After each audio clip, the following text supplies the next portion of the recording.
আমি আজকে বলবো ফুড ডেলিভারি নিয়ে। আমি বলতেছি ফুড ডেলিভারি নিয়ে। যারা ফুড ডেলিভারিতে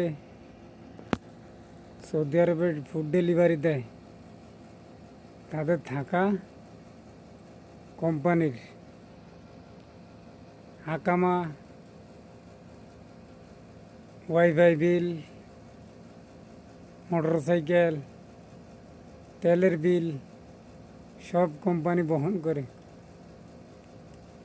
আপনার সমস্যা হয়েছে গিয়া,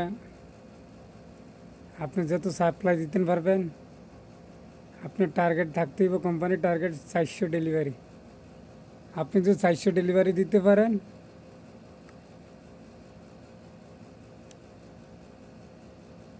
দেওয়ার পরে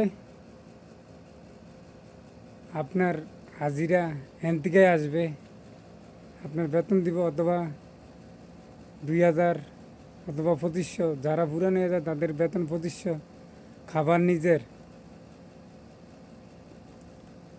আর একটা সমস্যা কি, ফুড ডেলিভারি দিতে জায়গা জায়গা যাওয়া লাগে,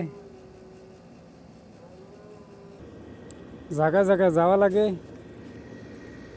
একটা সমস্যা কি, মোটরসাইকেল আপনার সৌদিরা যে গাড়ি চালায়, সবাই না, আবার তারা এমন জোরে গাড়ি চালায়, 80, 100, 150 চালায়। চালিয়ে আনার মোটরসাইকেলের উপরে